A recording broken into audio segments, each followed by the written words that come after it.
Setelah diperiksa 8 jam, akhirnya KPK berani menahan Sekjen PDIP Hasto Kristianto. 12 perjanjian Indonesia-Turki, Prabowo dan Erdogan, deal kerjasama dagang 160 triliun rupiah. Kisah Kolonel Zulkifli Lubis, Bapak Intelijen Indonesia, pendam dendam hingga wafat. Hai sahabat Politikal, minggu ini ada sejumlah informasi yang menarik untuk diperbincangkan kembali. Pastinya, isu-isu politik daerah, nasional dan internasional semua kita rangkum dalam program Manuver Politikal. Bersama saya Hesti Handayani, inilah informasi selengkapnya.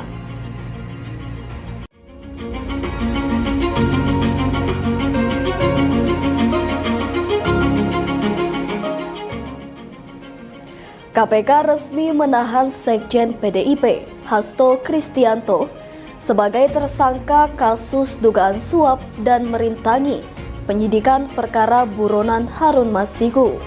Hasto pun diborgol saat hendak dibawa ke rutan. Berikut informasi selengkapnya. KPK resmi menahan Sekjen PDIP Hasto Kristianto sebagai tersangka kasus dugaan suap dan merintangi penyidikan perkara buronan Harun Masiku. Hasto pun diborgol saat hendak dibawa ke rutan. Kalau Hasto itu ditangkap, saya datang. Ya, saya nggak bohong. Kenapa? Saya ketua umum, bertanggung jawab kepada warga saya. Dia adalah sekjen saya. Sepi dah. Harus saya bilang, siapa itu Rosa? Katanya apa? Ininya KPK, tapi masa pakai masker, pakai apa namanya topi apa sing ada depannya ya tau lah, berarti dia sendiri kan takut karena dia menjalani hal yang nggak benar. Pantauan di gedung KPK, Jalan Kuningan, Persada, Jakarta Selatan, Kamis 20 Februari 2025. Hasto turun dari ruang pemeriksaan. Dia tampak digiring oleh petugas KPK. Hasto terlihat sudah mengenakan rompi tahanan berwarna oranye dan tangannya terborgol. Hasto terlihat ditemani oleh tim pengacaranya. Hasto ditahan di rutan KPK selama 20 hari pertama.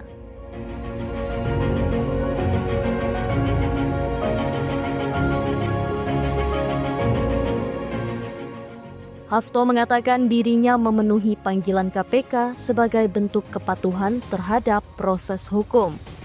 Meski demikian, Hasto tetap menilai kasus yang menjeratnya politis. Kasus yang menjerat Hasto ini berawal dari operasi tangkap tangan atau OTT KPK pada 2020. KPK kemudian menetapkan Wahyu Setiawan yang saat itu komisioner KPU RI. Orang kepercayaan Wahyu bernama Agustiani Tio, pihak swasta bernama Saiful, dan Harun Masiku selaku caleg PDIP pada Pileg 2019 sebagai tersangka. Wahyu, Agustiani, dan Saiful telah menjalani proses hukum hingga divonis bersalah oleh pengadilan. Wahyu dinyatakan bersalah menerima suap sekitar 600 juta rupiah agar mengupayakan Harun Masiku menjadi anggota DPR lewat PAW. Wahyu, Agustiani, dan Saiful telah bebas dari penjara, sementara Harun Masiku masih buron. Pada akhir 2024, KPK menetapkan Sekjen PDIP Hasto sebagai tersangka. Selain Hasto, KPK juga menetapkan pengacara bernama Doni Tri Istiqomah sebagai tersangka baru kasus ini. KPK menduga Hasto berupaya menggagalkan Rizky Aprilia yang memperoleh suara terbanyak kedua menjadi anggota DPR lewat jalur PAW setelah Nazarudin Kimas meninggal dunia. KPK menyebutkan Hasto diduga meminta KPU segera melaksanakan putusan MA berkaitan dengan PAW agar Harun Masiku bisa masuk DPR. Hasto juga diduga menyuruh Doni melobi Wahyu Setiawan agar menetapkan Harun Masiku sebagai anggota DPR terpilih dari Dapil 1 Sumsel. Doni juga disuruh Hasto mengantar duit suap ke Wahyu. KPK menduga sebagian uang suap ke Wahyu itu berasal dari Hasto. Hasto juga diduga berupaya merintangi penyidikan Harun Masiku. Hasto diduga memerintahkan Harun Masiku merendam handphone sebelum kabur. Hasto diduga memerintahkan salah satu pegawai merendam ponselnya sebelum diperiksa KPK pada Juni 2024. KPK juga menduga Hasto meminta saksi memberi kesaksian palsu ke KPK.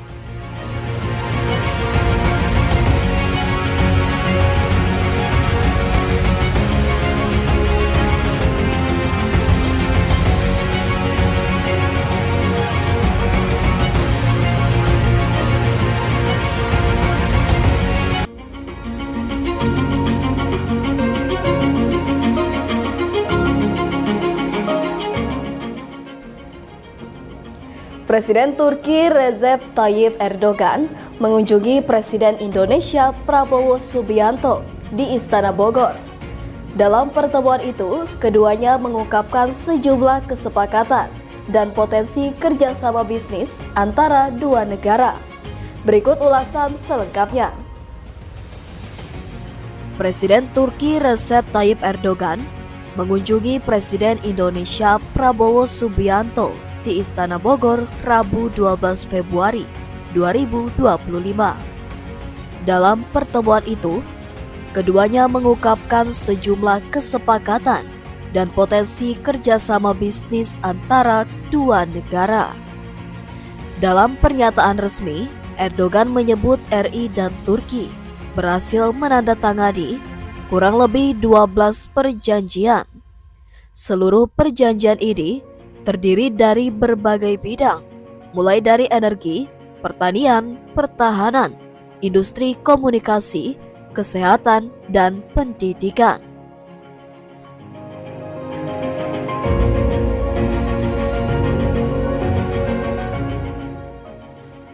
Erdogan juga menyebut RI dan Turki senantiasa meningkatkan perdagangan hingga target 10 miliar US dollar atau 160 triliun rupiah per tahun dengan balance yang sama.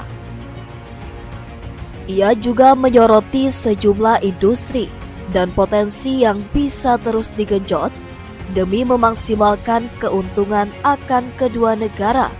Salah satunya adalah proyek Ibu Kota Nusantara atau IKN.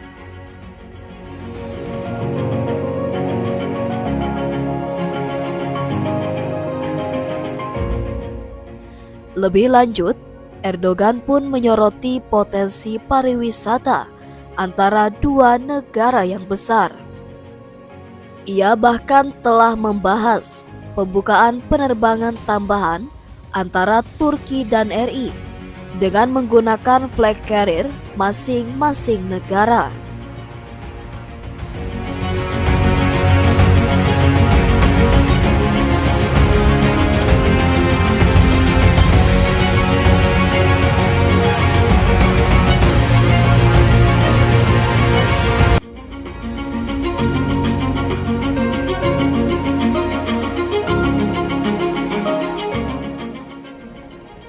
Kisah pilu Bapak Intelijen Indonesia hingga memendam dendam ke penguasa di akhir hayat diulas dalam artikel. Nama Kolonel Zulkifli Lubis, sepak terjangnya dalam dunia intelijen Indonesia tak main-main. Berikut ulasan selengkapnya. Kisah pilu Bapak Intelijen Indonesia hingga memendam dendam ke penguasa di akhir hayat diulas dalam artikel ini. Ya, nama Kolonel Zulkifli Lubis memang tak cukup populer di Indonesia. Namanya tak sementereng tokoh militer LB Murdani atau Ali Murtopo. Kendati demikian, sepak terjangnya dalam dunia intelijen Indonesia tak main-main. Kolonel Zulkifli Lubis adalah peletak fondasi lembaga intelijen tanah air. Tak ayal, dia dinobatkan sebagai Bapak Intelijen Indonesia. Kiprah Zulkifli di dunia militer yang cukup diperhitungkan di masa kemerdekaan tak sejalan dengan kisah hidupnya pasca tak lagi aktif di dunia militer. Dia benar-benar menjalani hidup dalam kesusahan. Pergantian kekuasaan membuat Lubis seolah jadi orang asing. Dikutip dari buku Zulkifli Lubis Bapak Intelijen Indonesia, konstelasi politik yang baru terasa kabur baginya. Betapa tidak, dia mendekam di rumah tahanan militer Budi Utomo, Jakarta, sejak paruh pertama 1960-an. Rezim Soekarno yang menjebloskannya ke penjara berada di ambang kehancuran. Soekarno sendiri menjadi tahanan rumah dengan akses sangat terbatas. Lubis yang dibebaskan dari tahanan pada 1966 pun tak beroleh izin dari militer untuk menjenguknya. Lubis menjalani hari-harinya sebagai gelandangan telah bebas. Tidak memiliki pekerjaan maupun rumah, Kolonel CPM Senario memberikan tempat tinggal di Jalan Gunung Gede, Sempur, Bogor. Keluarga Lubis lalu pindah ke Jalan Semboja nomor 22 hingga tahun 2000-an. Untuk menghidupi keluarganya, Lubis mengerjakan apa saja. Sempat datang tawaran untuk masuk kembali ke dinas militer, tapi ia menolak.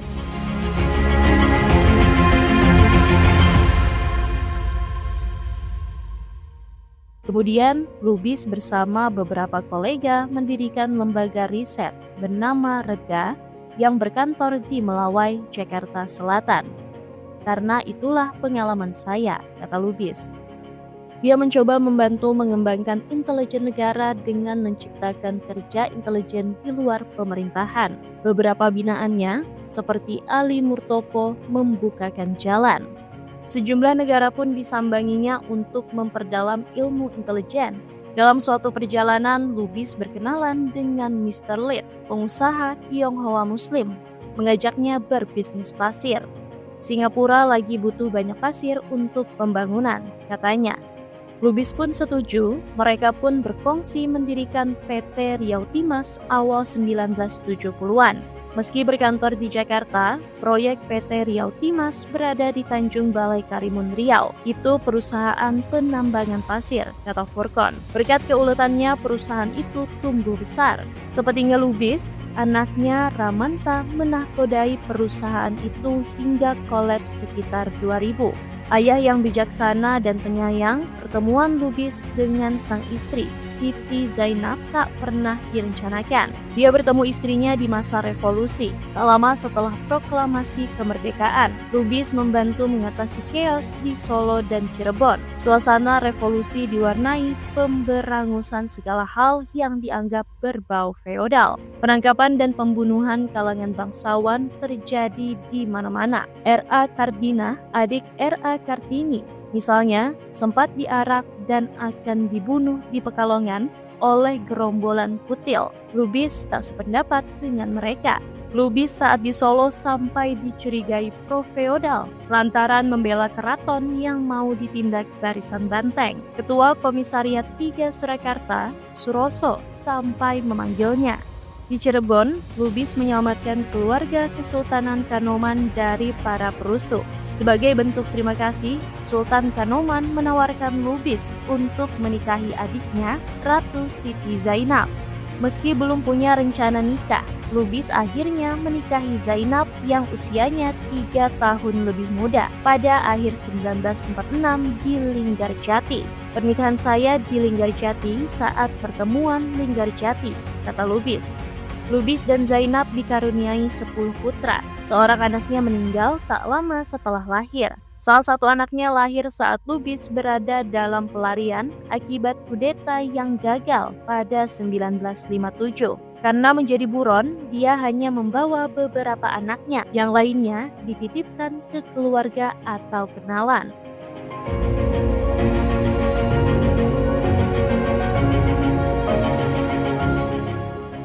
Begitu pula ketika Lubis terlibat dalam PRRI, Zainab tetap mendukung dan memahami pilihan politiknya, bahkan ikut menanggung beban. Zainab ikut keluar masuk hutan, PRRI gagal, Lubis menyerah dan menjalani karantina politik di Cipayung. Di sana dia bertetangga dengan Ahmad Hussein, rekannya di PRRI. Salah seorang anaknya, Merinka, lahir semasa Lubis di Cipayung. Setelah sekira 2 tahun, Lubis tinggal bersama keluarganya di Cipayung, tetapi kembali harus berpisah karena masuk penjara. Ketika Lubis ditahan di rumah tahanan militer Budi Utomo, istrinya kerap mengajak anak-anak menengoknya.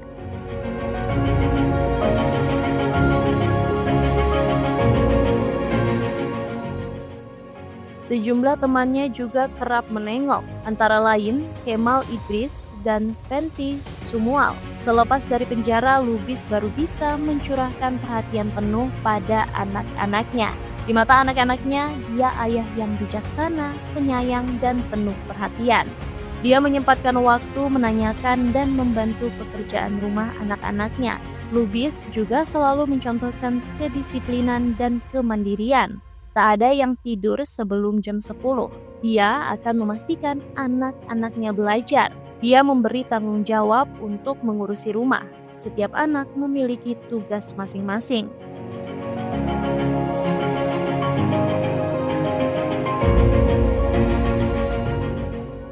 Itulah kenapa Lubis tak mau membantu anaknya mendapatkan pekerjaan, terlebih di instansi pemerintah, sipil maupun militer.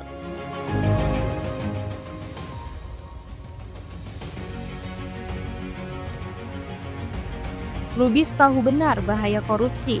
Dia getol memerangi korupsi pada pertengahan 1950-an. Meski memiliki perusahaan, dia juga tak mau memasukkan anak-anaknya.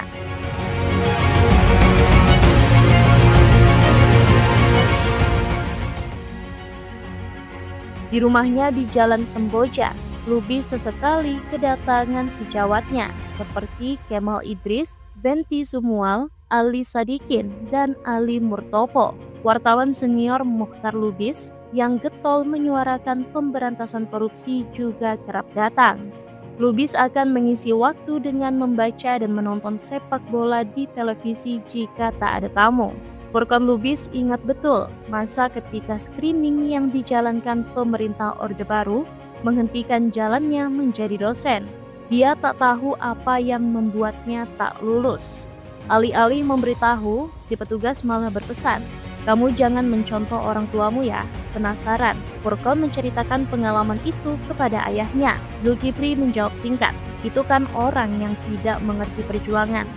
Lubis tak pernah menceritakan kiprahnya dalam politik dan militer kepada anak-anaknya. Meski punya peran penting di kancah politik nasional pada 1950-an, dia menutupinya rapat-rapat. Baginya, pekerjaan dan keluarga adalah dua hal yang terpisah. Anak-anaknya pun akhirnya tak ambil pusing.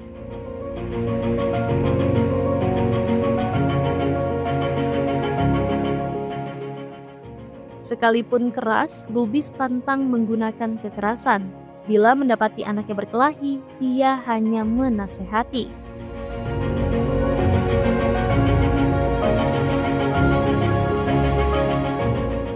Lubis menekankan pentingnya kejujuran dan rendah hati. Satu pesan yang tak pernah dia lewatkan, jangan pernah meninggalkan sholat. Menurut Lubis, filsafat hidupnya hanya dua, berpegang teguh pada yang benar dan mengamalkannya, serta berbuat baik sebanyak mungkin kepada orang lain. Lubis dalam kesehariannya kerap bercanda dengan anak-anak dan cucu-cucunya. Dia memang menyukai anak-anak. Dia kerap mengajak mereka berlibur ke pantai atau pegunungan.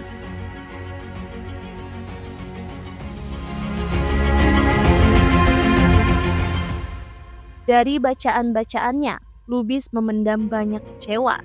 Menurut dia, pemerintahan Orde Baru tak demokratis. Dia memberikan contoh bahwa pemilihan umum hanya bisa diikuti oleh orang-orang yang berpartai. Tak peduli orang itu punya kecakapan atau tidak. Lubis berpendapat, orang tak berpartai pun berhak mendapatkan posisi di pemerintahan, asal punya kemampuan dan memiliki dukungan. Orang juga makin egois, makin di atas, makin jauh dari kebenaran. Indonesia pun masih jauh dari apa yang dia cita-citakan semasa perjuangan.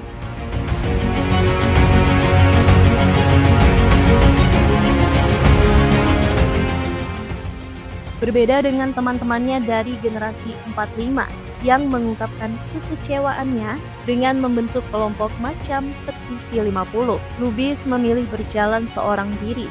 Dia sengaja menjauhi hiruk-pikuk seperti itu. Baginya, membela kebenaran adalah tanggung jawab personal dan tak perlu menunggu teman untuk melakukannya. Setiap hari, Lubis bangun paling lambat pukul 4, pun ketika masih aktif di dunia militer dengan segudang kesibukan menemani.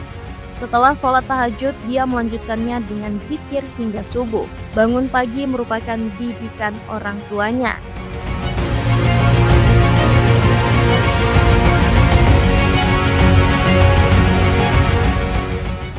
Lubis juga tak lupa menjaga kesehatannya. Setiap pagi dia biasa olah pernapasan sebelum berangkat kerja. Fisiknya tetap bugar, nyaris tak pernah sakit parah. Sebuah tongkat selalu menemaninya, bukan sebagai alat bantu untuk berdiri, tetapi meneruskan kebiasaan lama sejak masih aktif di militer. Makanya banyak orang kaget ketika dia harus menjalani perawatan di Rumah Sakit Pertamina dan akhirnya pada 23 Juni 1993 berpulang.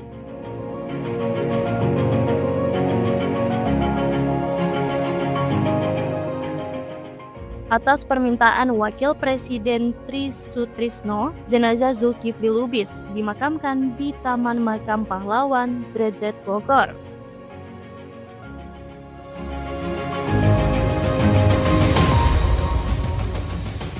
Furkan mengatakan ayahnya semasa hidup tak pernah mengurus tunjangan veteran, apalagi berpikir untuk dimakamkan di Taman Makam Pahlawan jika kelak meninggal dunia. Lubis selalu menekankan keikhlasan meski hasil perjuangannya tak selalu menyenangkan. Itu tadi 3 berita politik menarik minggu ini. Ingat, politik adalah kegiatan suatu bangsa yang bertujuan untuk membuat, mempertahankan, dan mengamandemenkan peraturan-peraturan umum yang mengatur kehidupannya, yang berarti tidak dapat terlepas dari gejala konflik dan kerjasama, kata Andrew Hewood. Terima kasih, sampai jumpa minggu depan.